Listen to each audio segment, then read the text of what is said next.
Hey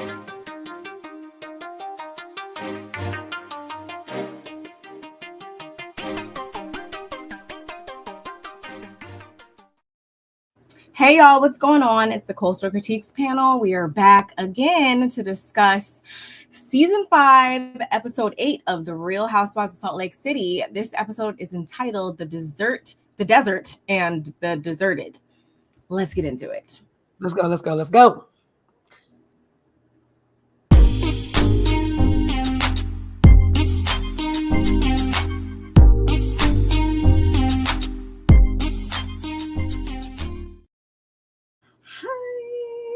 Hey.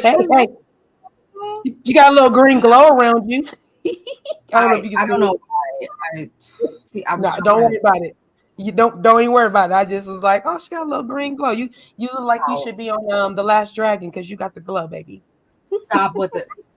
It's funny that you say that because that's like his favorite movie, and that's my favorite movie. I have never seen that movie, and so you know, all 5 of my children, who 3 of them are younger than you, have seen that movie and love them. You know, that movie came out when I was like 15, 14. Yeah. And you know, I got to meet Timac, which is the guy from The Last Dragon. I was walking into a club, me and my sister, and first of all, love him. Was the finest thing moving on the planet, except for I think he was giving me, at the time, I didn't really know it was the you know, he might play for the other team. And I don't care because I'm still attracted to the people that play for the other team. I don't care. If you're attracted, you're attracted. Don't care. Like literally, I don't care. And so anyway, my sister know that I love him. And then he was in the video, Janet Jackson, Funny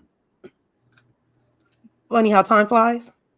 So he's her love interest in that video. It's a black and white video. So he came out again in that video. I fell in love again. Anyway, fast forward to 2000 probably. I take that back. It probably been like the late 90s. We're getting ready to go in the club. He's walking out. We're walking in, and my sister's like, and grabs him. And I'm kind of like, she didn't grab now because we always running into somebody. We live in La La Land. Like I literally met so many people, but we live in La La Land. I'm like, who the heck she didn't found? I turn around and it's Timac. And I'm like, she's like, my sister loves you. And I'm like, I sure do. And so he's like, give me a hug. I was like, sure. I gave him a hug. And then that was it. We just like, all right, nice meeting you. All right, have a good night, ladies. Good night. Boom. One of my favorite movies. Absolute, hands down, one of my favorite movies. Yeah, that was a little quick on Netflix. Culture recap, testimony for y'all. Nice. That's cool. But it was too old for you. It was low budgety. It was what it was, I have a newfound respect for it and everything, but guess who did the soundtrack? Who? The late great Quincy Jones, rest his soul. Yes, he did. Yes, he did.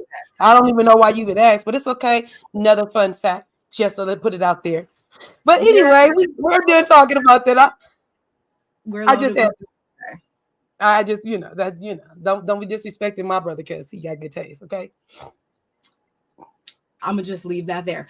Yes, y'all. So don't forget to comment, like, subscribe when you come on in here. We are streaming from both platforms, both of our channels. So hit the like button on both of our channels, like we say each and every week. If you're subscribed to one but not the other, make sure you rectify that. Shout out to everybody who's watching on X, Twitter, whatever you want to call it. Make sure you come on over here to the YouTube and subscribe to the channels as well. We would love to have you. And who do we have in the comments? Kevin, how are you doing today? Kevin. Most loyal subscribers. Shout outs to you. Definitely appreciate your presence. Anybody else who's watching in the bushes, shout outs to y'all as well. Make sure you come on in and say hi or whatever. We don't bite. We're really nice here for the most part. Emphasis on the most part. But nonetheless, it is Tuesday. You guys are probably like, okay, why are you guys like popping in here on a Tuesday? We're like a week late. Y'all, better late than never, y'all. Y'all know we never just leave you hanging, but life be life, and sometimes I miscalculated, my weekend, my, whatever, we both had some individual stuff going on. So we had to come to you guys today, but that's still okay though, because the new episode comes on tomorrow night. So Guess what? I think it's Twice beginning. in 1 week. Exactly. So you see us again on Thursday. So nonetheless, how did you feel about this episode though? Like, what did you like it? Did you not like it? Was it giving filler? Was it not? Like, definitely wasn't giving filler for me. Maybe because this time when I wrote my notes, because I watched it and then I watched it yesterday again because I thought my wires was crossed. I did read what you said. I understood that, but I didn't realize that you had took it down and I had put it up. But I rewatched it yesterday, and then this morning, I rewatched it.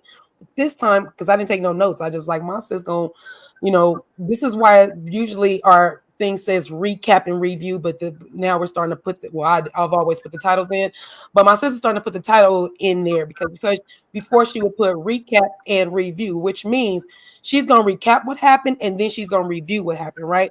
So for me, when I did my notes this time, when I watched it today, I watched and I literally was pausing and talking to my phone like, oh, so this is what she thinks she about to do. Like, it was a different kind of thing that I had going on with my own notes and things. So with that being said, I didn't find it a filler. I just found it like, Lisa. yeah. Lisa.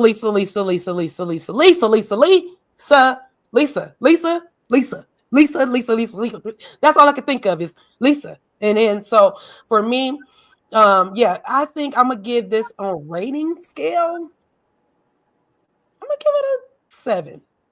I'll give it a low 7. I'll give it a low. I would give. And I think why. One other reason why my girl Mary wasn't in there. She was on in there for Pop. I'm gonna be my son and Pop. We love her Mary been in the mix. So we do, but I think the outcome would have still been the same nonetheless.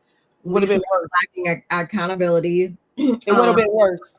It would have been worse because Mary's not letting Lisa slide with nothing. So but she's not going to admit it either. So it really doesn't matter at the end of the day. She wasn't admitting it in this episode. She's not going to admit it next week. And it has nothing to do with anybody coming for her to tell her. 7-minute little clip or whatever, y'all. The sneak peek for tomorrow's episode. Like, Lisa is going to, she's only going to stick to what she wants to believe. And both Angie and Bronwyn, I don't know if Whitney said it, but they are very right in their assessment of her. So I would give it an 8 nonetheless, because Bronwyn has really, when I tell y'all, she has made her way like to the top. I don't know, between her and the girls over on the Real Housewives of Potomac, if you guys watched that, like I've been like racking my brain on who I want to give like the newbie award for this show. And y'all, like Bronwyn, she low-key like is temporarily holding it, because the way she chewed up like this right here. Like, the way that like this right here, if this was Lisa Barlow, Bronwyn in that hot tub scene, y'all, when I tell you Bronwyn chewed the up in that hot tub, like yeah, I got it. Okay, sister. So you already made me bring it all the way up to back into an 8. Only reason why, like I said, I was kind of mad that Mary wasn't there. I do think the outcome would have been the same. The only thing is the comic relief that Mary brings when she's being very truthful, like, Lisa, get off of it. Or Meredith, what? And, I just feel like Mary would have just brought some more, I don't even want to use comic relief, but it would have been. But, she just would have been like, girl, stop. So that's all I was saying. Other than that, yeah, this was a good episode. We're gonna get into some things today, y'all. We're gonna get into some things today. Yeah. So without further ado, Donna, thank you for joining us. Hi. Oh, and Kevin says he rates it an 8 too. Yeah, it was a good episode. Yeah. I don't know. Unfortunately, the reviews. Oh, what's the stats? We'll talk about that actually. I don't know if you saw that. No. I don't know about the ratings across the board right now. It's like low key. Everybody's ratings are not, I feel like, where they should be for the most part right now, which is annoying. But as far as Salt Lake City, though, I will stand 10 toes down on they have been giving all season, for real.